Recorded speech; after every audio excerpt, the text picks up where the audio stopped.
Hello and welcome to another edition of the Moving Iron Podcast. This podcast is proudly provided by Axon, helping dealers move more iron for almost 100 years. Find out more at axontire.com.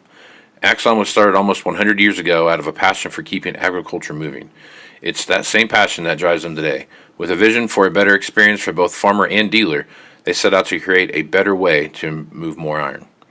When you partner with Axon, you get immediate access to a full range of products and solutions designed to meet the complex needs of today's grower. Axon carries all major brands and sizes of tires, wheels, and tracks.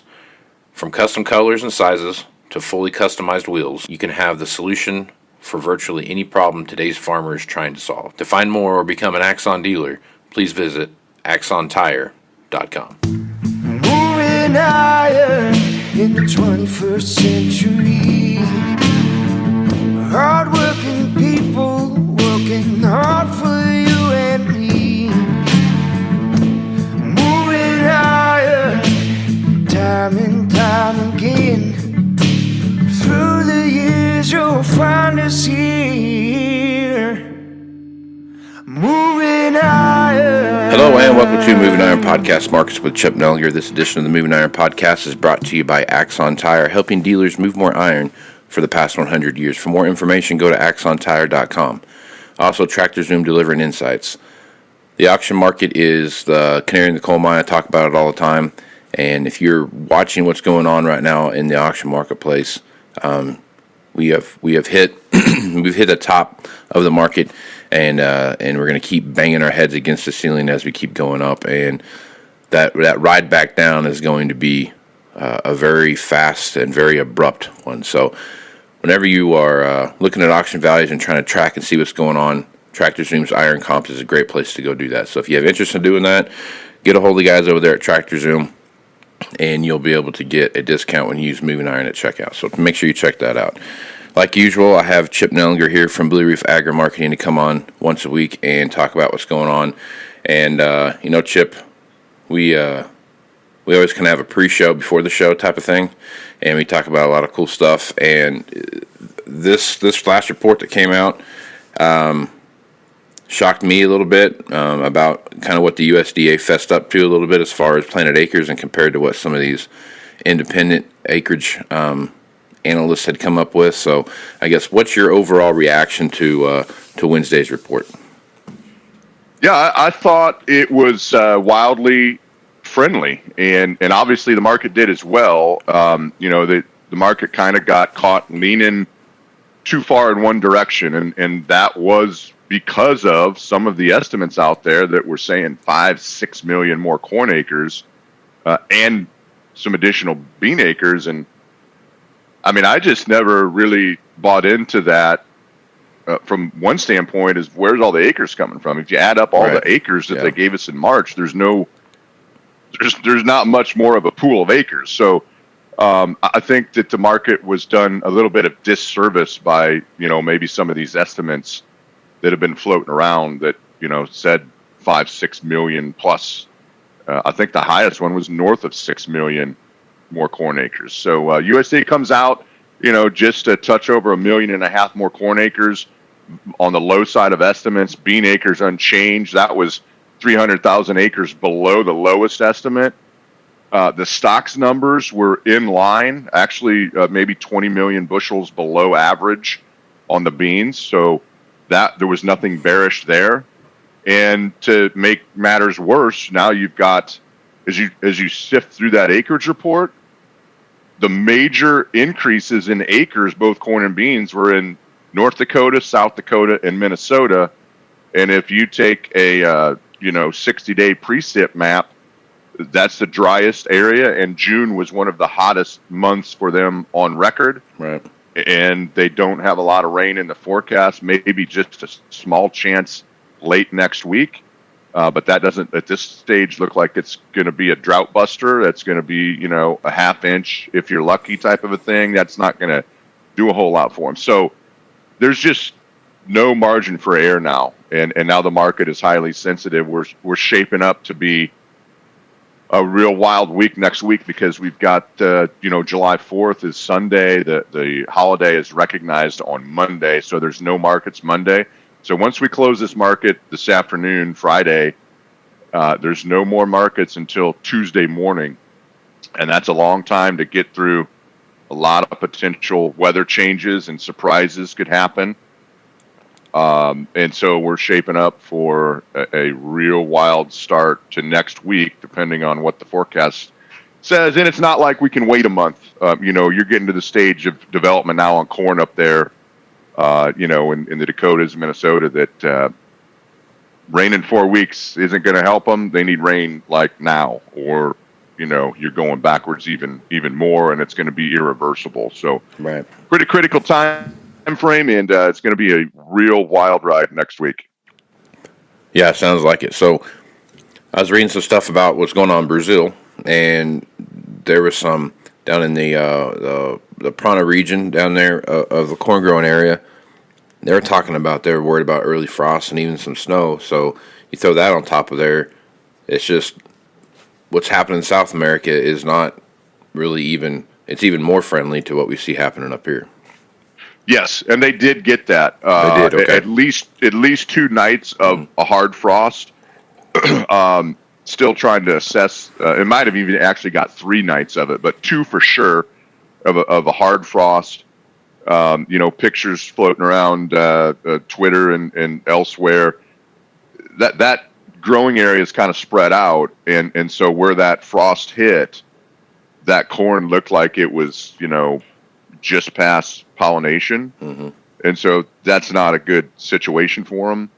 They don't have a lot of grain drying facilities. They're going to have quality issues. It's likely, once you frost corn, it just messes it up. You can't recover from that. So that likely took more top end off. There's some private estimates that were out earlier this week. You're starting to kind of dip that crop down sub 90 million metric tons. There's some 89, some 88s being talked about. And so that's going to limit what they can export out of that country. That just means that we're going to pick up more of the business that they would have normally got if they had a big crop.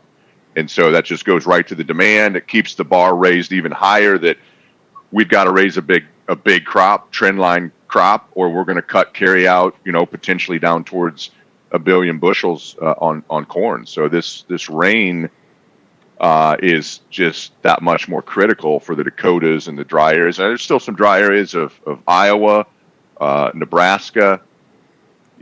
The Eastern Corn Belt generally is really good. And I don't know if it's record. I think there's areas that could be record, but we didn't start. We had some problems at planting and late planting, and it's really good over here. So it's a different deal than 2012, where just everybody was dry. This is just kind of far northwest Corn Belt, but it's tight enough on the stocks that and the added acres they had up there, those 3 states, the Dakotas and Minnesota, account for right at 20% each of the total corn and bean acreage in this country. Right. And, it's like adding insult to injury, right? They increased their acres a lot in those states, but now they're suffering, arguably a drought that's probably, working on towards being close to what 2012 was for a lot of people. And especially if you don't get rain here next week.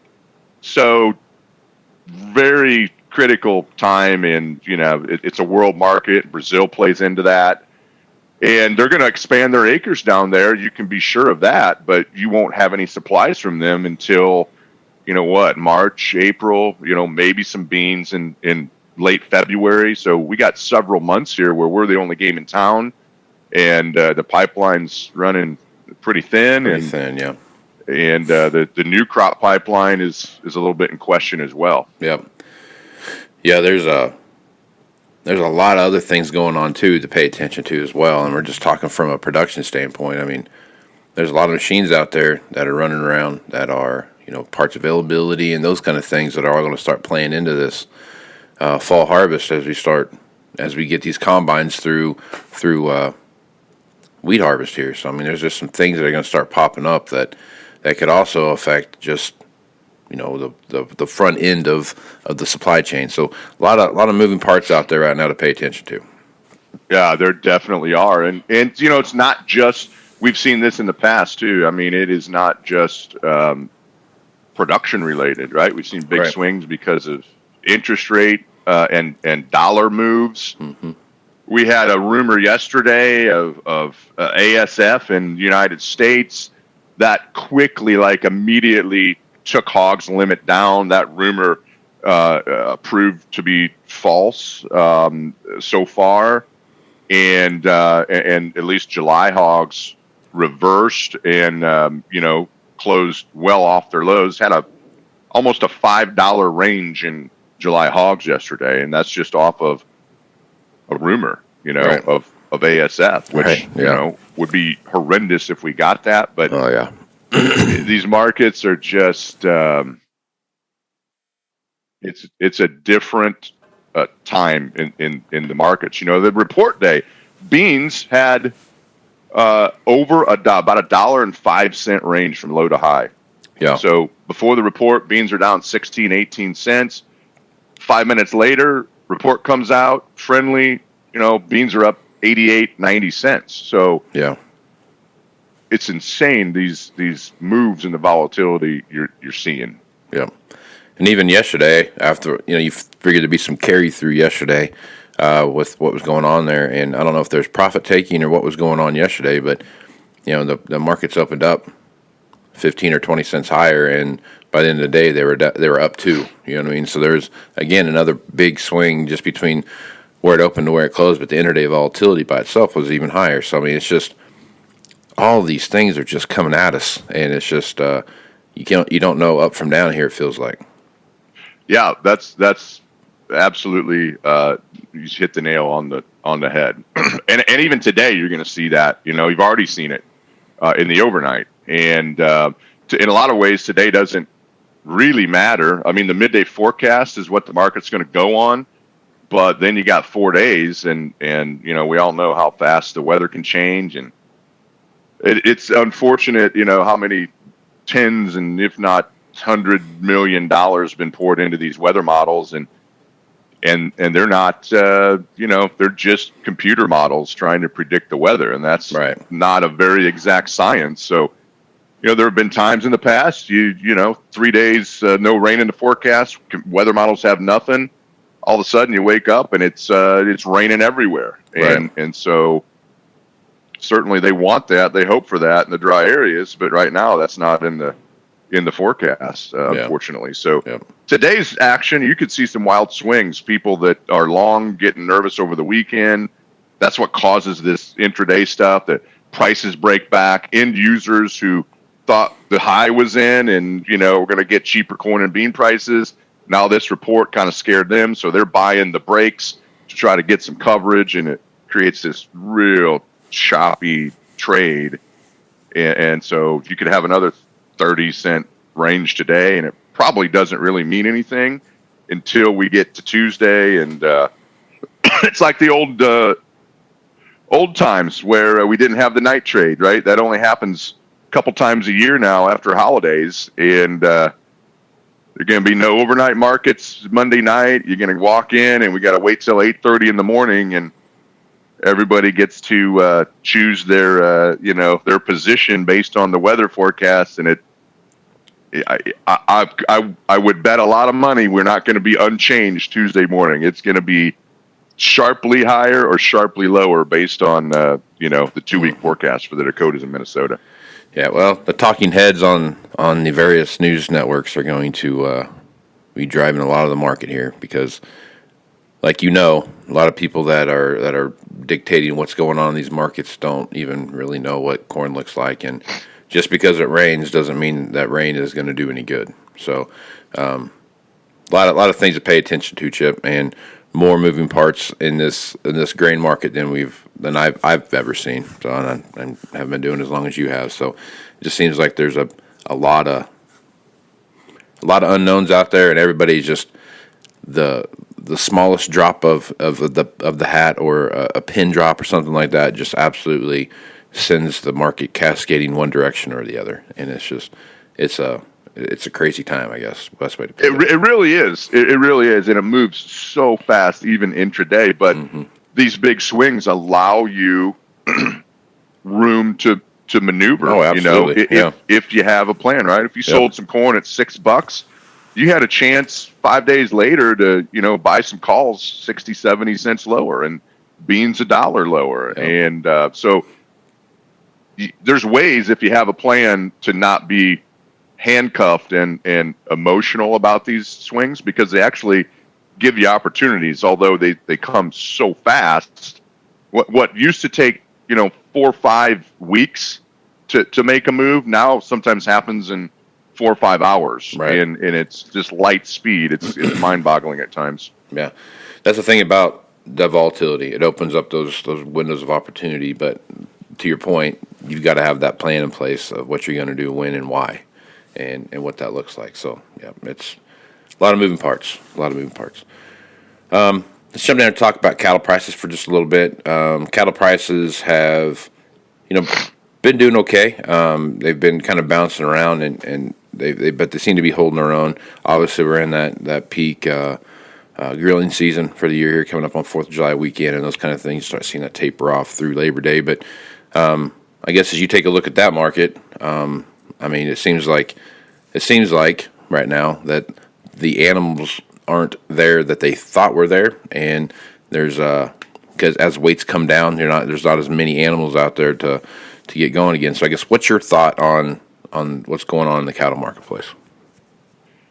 Yeah, I think in the very short run, you want to talk about volatility. Cattle had, essentially a $3 range yesterday. Live cattle, feeder cattle had a $5 range. I think a lot of that was based on that ASF rumor that kind of circulated, and the initial knee-jerk is, okay, if that's true, consumers going to run away from pork and they're going to eat more beef, and I think that's what pulled us off the lows yesterday.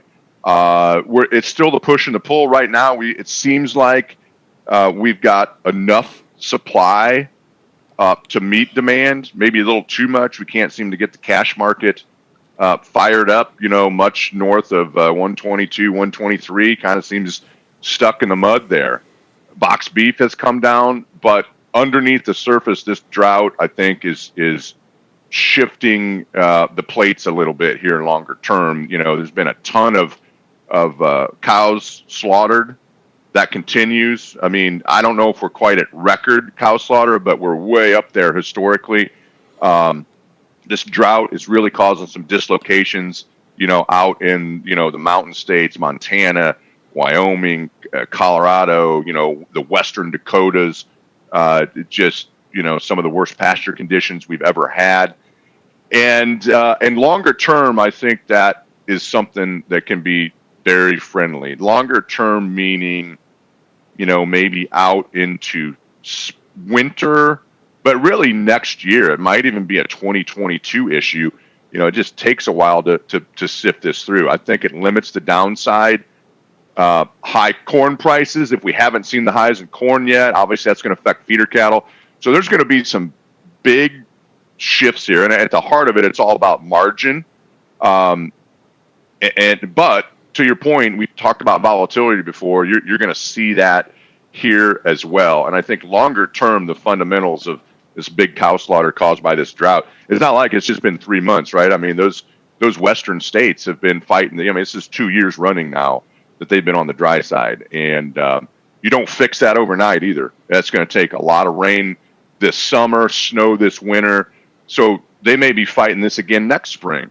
And that longer term, I think, is very supportive to cattle prices, but it may not come as quick as what some people think. And if corn keeps going, you come in next week and you're still burning up the northern plains and the Dakotas, and corn pushes up closer to $7, in the short run, that probably won't do feeder cattle any favors. In 2012 and other big, like record high corn price years, eventually the higher feed costs do start dragging the livestock sector higher. And in 2012, even feeder cattle rallied along with corn.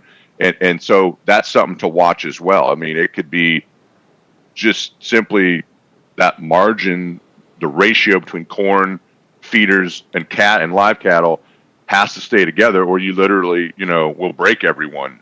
And so eventually, if corn has has not found its highs, and it has to go a lot higher because of continuing drought. I think that could be supportive to cattle, but I think longer term that this cow situation or the drought really could, 9 months to a year down the road be something that really tightens up feeder cattle prices and puts a rally into, far deferred live cattle. So I think there's better things coming here for the cattle producers out there. But, boy, the cow-calf guy in the West is, it's a rough time for them right now. Yeah, it is that for sure. I mean, you take a look at it, like right here where I'm at, we've got some pretty timely rains, and to still see, the bluffs green and the pastures green is very, very odd thing to see this time of year. The cheatgrass is brown as brown can be, but some of the other more hardy grass is kind of hanging in there. But that being said, when we get 98 degrees again on Saturday, like it's supposed to be, it's going to start getting hot, and you're going to start seeing some of these pastures even burn up even more than they already have. So, they're talking about there's some talk and rumors that there might be some emergency measures and maybe releasing some CRP ground to either graze or hay. I mean that would help, but it's a sad situation. These guys. I was talking to a guy in South Dakota, and these guys like to have at least 2 years worth of hay around, right? And for situations like this, because they know it comes, but this is a bad one. And he's like, "We're out." When you're out, you're out. There's none to cut, and there's none in storage, and guys, you hear the stories. Guys just take it to the sale, just the whole herd. They've been working 40, 50 years, just sell the whole herd. We got. There's nothing to feed them. Right. Yep. Bad deal. It is bad, and then you throw high corn prices on top of that. It gets even worse, just like you talked about. So I mean, it's just exactly a lot of moving parts here, man. So Chip, great segue into if you don't have a plan, how do you get a hold of yourself and talk through that? And I guess kind of run through the process of what you go through with the customers you work with about building that plan and what that looks like. Yeah, I mean, at the heart of it, whether that's the cattle side or the grain side, it's all right. What are the costs in this? A lot of producers have that already. You'd be surprised, how some don't have it quite zeroed in. Not just seed, nitrogen, fertilizer, but let's get a picture of really what it costs to put this crop out or produce, this, on the feedlot side, or if it's cow-calf side. And then, kind of a background of, all right, what have you done in the past for risk management? Have you ever hedged with futures or options? Have you just done cash sales? We're advisors and consultants. So the last thing we want to do is take a guy and say, all right, here's what we recommend. Even though you've never hedged with futures before, boy, we need to go in and hedge your whole crop today with short futures. It's not about that. It's about developing a plan that fits you the best to your comfort level, and then helping you execute that plan as the market progresses. And, and that includes everything. That includes, advice on when to sell cash grain, how to sell it. It might be a put for one person. It might be a short futures head for another. It might be just a straight cash sale for another person. There's no one size fits all type of a plan here. It's individualized and customized for each operation. And the operations that fit within our niche are, the several thousand to 30,000 head feed yards that they're doing it all, right? They're the cowboy out there, loading cattle. They're buying feeders. They're the health guy, and they just don't have time to sit in front of the screen and watch the markets every day. Same on the row crop side. The 4,000 to 12,000 plus acre guy. There's so many balls in the air all the time that they can't focus on the market. So we just kind of function once we have that plan and we try to put a written plan in place and say, all right, here are our targets. if we get to these levels, we want to sell this percent of grain or hedge this amount of cattle, and just be an extra set of eyes and ears for those producers out there. And sometimes all it needs is just one phone call can make a difference, right? When they're out and the market's moving or hitting targets and they can't focus on it, one phone call can make the difference between profitability and missing a move in the markets. Absolutely. So if folks want to reach out and talk to you about that, what's the best way to do it? Yeah, best way is just call our office, 309-550-7213. That's our office number in Morton. And we'd love to chat with you. We're not super high pressure at all. Love to talk about what you're doing currently and how we might be able to give a little advice on how to improve that. And love to chat with people, even if there's just questions about the markets. I always enjoy phone calls from people I don't normally talk to every day, and kind of get to see what their situation is, and what part of the Corn Belt they're in, and what their local crops are like. So don't hesitate to reach out to us. Right on. Well, thanks a lot for being on the podcast, Chip. You bet. Always fun, Casey. Next week's going to be a wild one. So yeah, definitely will be. Interested to talk to you in a week from now to see what's transpired in these markets. Absolutely.